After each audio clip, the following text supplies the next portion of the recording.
Welcome to Our Town. This is Eagle Communications television show highlighting local people and local happenings.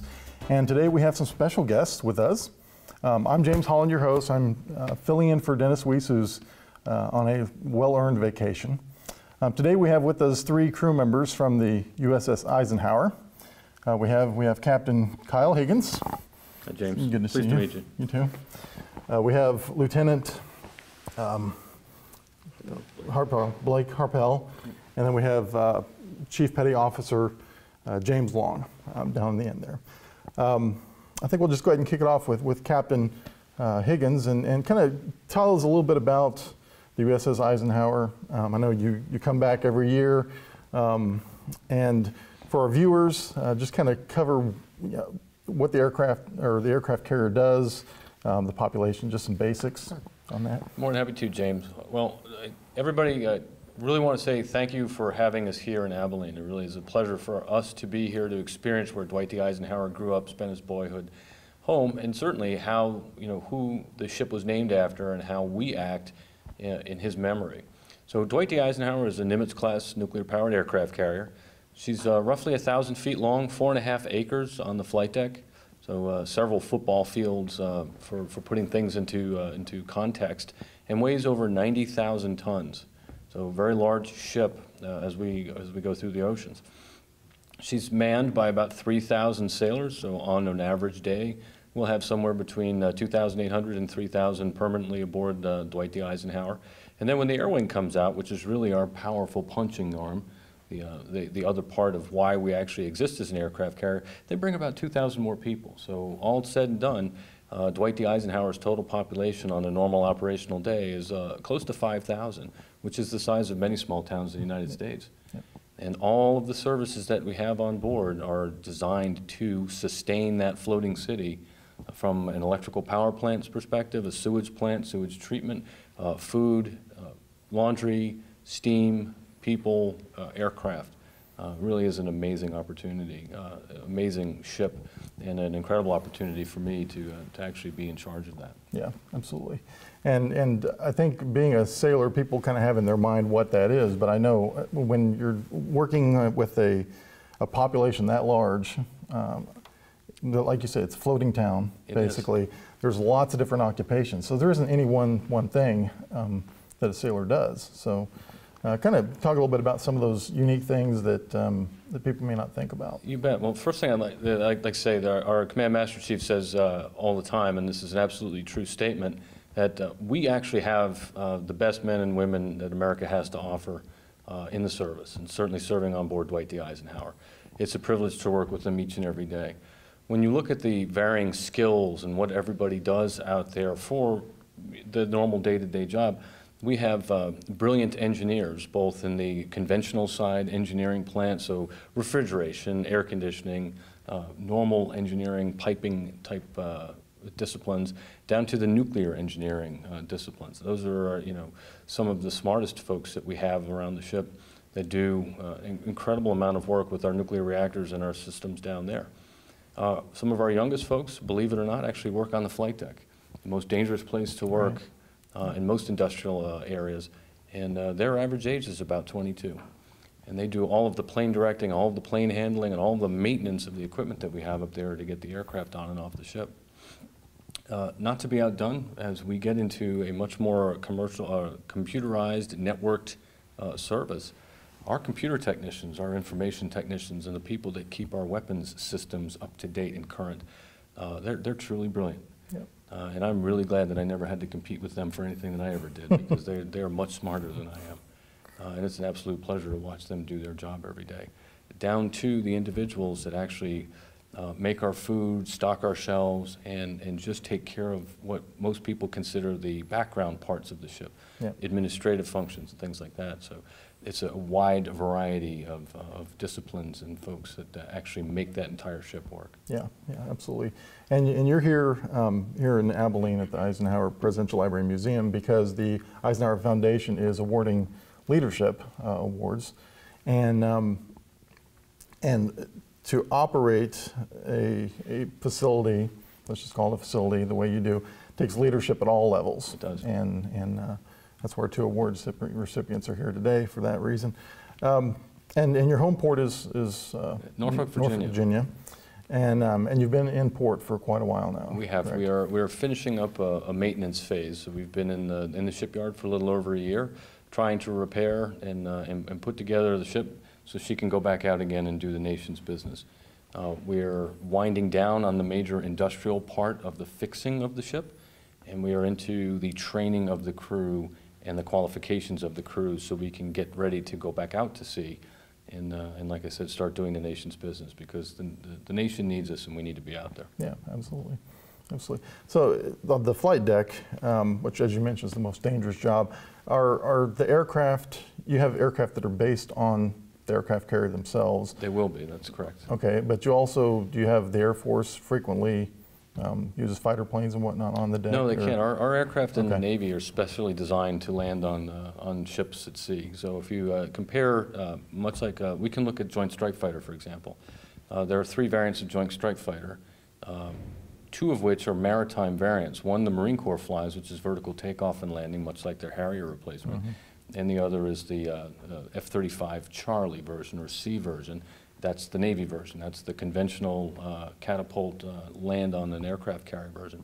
The difference between an Alpha, which is the Air Force version, the F-35A, and an F-35C, you can see it mostly in the landing gear, quite frankly. The landing gear on the Air Force planes is a little less structurally big because it doesn't have to land on a moving target that's pitching and rolling at sea. Right. So at a nice 12,000 foot or 10,000 foot or however long concrete runway that's not moving away from you at full speed, where our F-35C planes actually have to catch up to the ship and land on a moving target. So it's a little bit harder landing. So that's the quickest way you can tell the difference between the two. Yeah, and I find it fascinating when I see a catapult take off. I think that's just totally fascinating to me. It's amazing to see that. And it's quite a rush. And I can't imagine it in real life, actually seeing it would be something else. But yeah, and you flew yourself, correct? I did. That's one of the requirements to be the commanding officer of an aircraft carrier. You have to be a carrier aviator in your career. Very good, very good. So it's been incredible. Yeah, and so your planes, they're fighters, or are they also kind of electronic warfare? We have a mixed fighters? variety of airplanes, so we can handle the full spectrum of air operations or strike operations that we need to. So right now, the current fighting arm of Dwight D. Eisenhower's Carrier Air Wing 3, they're based out of Oceana, Virginia. So that's their land base, and then when we're out at sea, they'll come out and join us and come on board the ship. We've got several squadrons of strike fighters, or F-18 Hornets, both the E version, which is the single seat, the F version, which is the 2-seat version. We have the E-18G Growler, which is the new upgrade to airborne electronic attack plane. They're based out of Whidbey Island, Washington, but they are also part of Air Wing 3. We have 2 different kinds of helicopters. We have the SH-60 Sierra, which is submarine hunter, or excuse me, that's the SAR platform. The SH-60 Romeo is a submarine hunter. They're both on the aircraft carrier. We also have the E-2D Hawkeye, which is the most up-to-date Hawkeye out in the fleet. It's our airborne early warning, or small AWACS type plane for those that know what that plane does in the Air Force. Then we have our carrier onboard delivery airplanes, which are parts carriers. They look like an E-2 without the radar dome. Very large cargo planes for people and equipment. Yeah, very good. So your next deployment is? Next deployment won't be for quite a bit of time. We have to get to the shipyard first, and then we go through a practice session or constant repetitions and sets of going out to sea and practicing air operations, practicing strike operations. So it's going to be quite some time before we get out to sea again for a deployed mission. Yep. Very good. And so that's a pretty good background, but let's dig in a little bit into the jobs that these fine men over here do. Sure. Lieutenant Harpel, you're going to be receiving the General Eisenhower Leadership Award tomorrow from the foundation at their legacy dinner. Tell us a little bit about your position, and I understand it's been extremely important during this retooling of the USS Eisenhower. Yeah, so I'm the stock control officer on board the ship, and I help maintain all the material that we need to fix the ship. And if that's parts, if it's paint, if it's decking material, the whole scope of fixing any material deficiencies, and then also trying to do a little bit of preservation work so that the ship can withstand all the rigors of going out and doing another deployment. Yeah, so is that, while you're on a deployment, how do you supply the ship completely when you leave, or is there ways for items to be brought on? Is that part of the protocol and how you operate? Or yeah, so a lot of people. Yeah, it's a lot of people, so there's a lot of care and feeding, and it's not only just to feed, but we also need to be able to take people on and off the ship periodically. When deployments have been about 8 months, you have people that it's their turn to transfer off, or they need to come back on, and so that's what the captain was talking about with the carrier. We call them CODs, or carrier onboard deliveries, and we also about every week we need to restock our jet fuel and some of our food, and so we have what are called RASs, or replenishment at seas, and we have these large tanker ships that pull up next to us, and we transfer material via helicopter, and then we also have lines that go across and transfer a lot of pallets of material and mail and any number of items that we need. Yeah. It's logistics, I would say nightmare. Some people might look at it as a nightmare, but I'm sure you're perfectly well. It's pretty crazy because you're trying to maneuver all these pallets of food and material around aircraft that are getting repaired in the hangar bay, and right. You have to be careful. And again, as the captain said, you have 18 to 22-year-old kids that are hopping on forklifts and wheeling around, and so there's definitely a coordination piece to it. But as we start to leave the shipyards, we start to build and to train and to gain efficiencies, and so it actually is a pretty safe evolution, and it's really fun to watch. Yeah. Yeah, it's amazing. I was reading that was it 1 million gallons of jet fuel usually on site, or is that? Yeah, usually is that an accurate number, if we're flying a lot of operations, we can take up about 1 million gallons of jet fuel. Okay. It's a But lot. when you leave, you don't have a full when you leave, do you? Or? We stock up. There's a lot of missions, a lot of refueling. Yeah.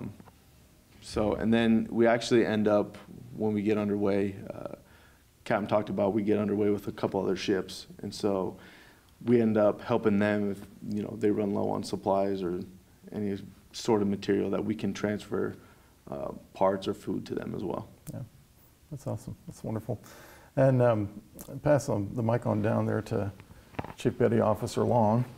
Now, I understand you work in the medical department. Yes, sir, I do. How many doctors are on site, and what's a day in the life of a medic on board look like? Well, day in life, we start out with our sick call. So that's where our sailors come that have acute illnesses and injuries. They come down and get to see the doctors. So we have a family practitioner, we have a physician assistant, we have a surgeon on board when we get underway for sure. We have our senior medical officer, and we have a physical therapist. So we have a lot of doctors on board. We can do a lot of different things because we are that standalone type hospital. We have an operating room where we can take care of that stuff. Mm-hmm. So we have to be self-sufficient and rely on ourselves because a lot of times we can't get the sailors to a higher level of care. So we have an ICU. We can take care of them on board, so we can get them back, get them better, and get them back out to the fight. Yeah, yeah. Well, I was wondering with a population of 5,000, how many surgery rooms you'd need, and doctors, and all those types of things, and keep them healthy. Are there situations sometimes where someone needs to be medevaced out and go to a different facility on the land, or is that very uncommon? There are times on that when we go out on deployment that we just basically maintain where they're at, and they need to get that higher level of care. But that's when that teamwork comes into play, and the weapons guys, we use elevators and put them up to where they need to be, and then use the aircraft to get them off and to get them to that higher level of care. Because when they need it and it's more capable than what we have on board, we get them out there for it. So that's where that teamwork really comes into play, is when something like that happens. A lot of people get spun up, and a lot of coordination has to happen to make it go right. Yeah. So when that happens, do they go back to the U.S. or do they go to a military hospital in Europe? It just depends on what type. There's different stages that they go through. Ultimately, we try to get them back to the U.S., back to soil. But if they're not stable enough to get back right away, we do have that transition as we get along. Yeah. Well, so you've been in port for a while, so you're with your families, probably a lot more than obviously when you're deployed. I do. Tell us a little bit about your family. Been married for 16 years. Wonderful wife. I got a 12-year-old son who's active in the Boy Scouts and in the band at school. It's probably the longest I've been on sea duty at home at one time. So it's getting to the point where I think I'm aggravating them a little bit. When are you going back out to sea type questions? Yeah. So, but I do enjoy being there, seeing some things and not missing stuff. It's one of the benefits. But I am ready to get back out to sea and do the job that we're meant to do on the Eisenhower. Yeah, sure. Yeah, tell me about the moving committee. Tell me about that. Well, that's for a lot of people because being in a military community, I know we've helped a lot of spouses where their husbands are deployed and they just don't know where to turn to sometimes, and it's just a local move. A lot of them we do are just right down the street. Mm-hmm. But we show up with some guys in a truck and get them loaded up and get them moved. And just the looks on their faces is just thanks enough. And then when the husbands do come back, they thank us. But I like to think that, when I'm deployed and my wife needed help, that they would be there, somebody would be there for her. And that's just really satisfying to know there's people out there like that to make it happen and get it done. So I'm, more than willing to help them out. Yeah, sure. Pass the mic to Lieutenant Harpel there and tell us a little bit about your family as well. So I've been married a little over 10 years now, and I have 4 daughters. So they take up most of my time when I'm not at work. And just like Chief Long, there's a balance. First of all, I think behind every successful Navy man is a strong woman, right? For me to go on these deployments, I'm basically asking my wife to be a single mom, right? And for her to handle any type of emergency or any type of maintenance problem or anything that happens while we're gone.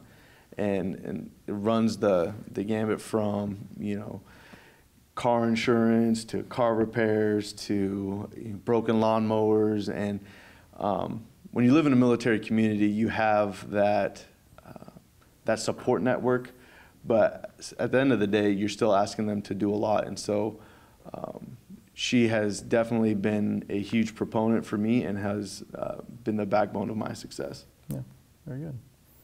Okay, pass the mic back this way. I'm getting the question. Same question. You're on the spot. Same now. question. Yeah. No, that's quite all right. I've been married for 26 years. The same, to Donna, and we have 3 sons. They're all out of the house, so now I'm at the other side of the parenting equation, I guess. We're empty nesting at this point. Sure. So 2 of our sons are out of college, and one of them is a junior in college right now.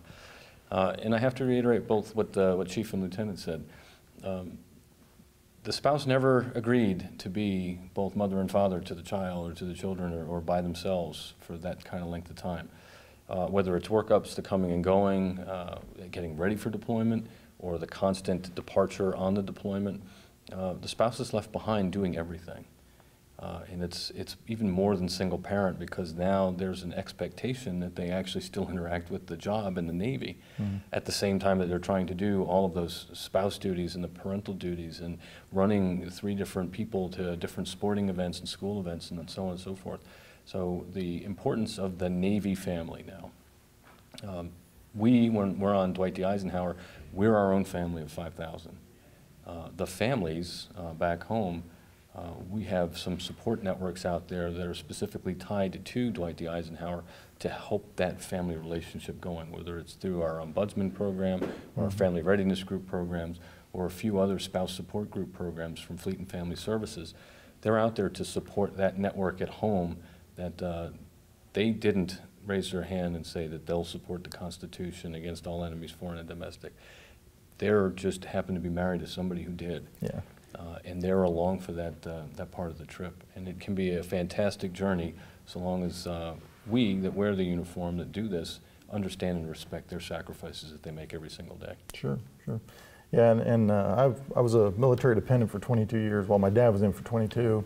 And growing up, I don't recall there being the level of support that I do hear about now, as far as just organizational support for the families. And when spouses go on TDY, or the active duty member goes TDY for 6 months, it does. I've personally experienced that strain on on the family, and it's really a good positive thing to see these things happening now. And yeah, not that it was horrible in the old days, because I will tell you, as a military dependent, your service to your country and the places they will go because of that, and the things they will learn and experience is invaluable for a lifetime, and it sets them up for success, as well as just, you know, you guys being the role models that you are for them. So I think that's it's a wonderful thing for the kids. I know it's got its pluses and minuses, but there you go. Definitely. So awesome. Well, I greatly appreciate and congratulate all of you. Of course, you guys on the awards you'll be receiving tomorrow, and I think speak for everybody, and I shouldn't probably do that, because that always puts you in the hot seat. Somebody's going to say, no, that's not what I think. But we greatly appreciate your service, and it's been great to spend a little time visiting with you and learning more about it. So You're very welcome. We really appreciate the support of all the every American out there, and certainly the people of Abilene. One, because we're here and we're getting to witness the hospitality that Dwight Eisenhower grew up with. But two, we get to see what his namesake really means. It means to the town, and certainly means to the ship and the sailors on board. So. yeah, absolutely. Thank Well, you. greatly appreciate it. And once again, congratulations Thank to you you so guys. much. Yeah. Yep. Well, this has been Our Town here on Eagle Communications. I'm James Holland, your host, and we will see you next month.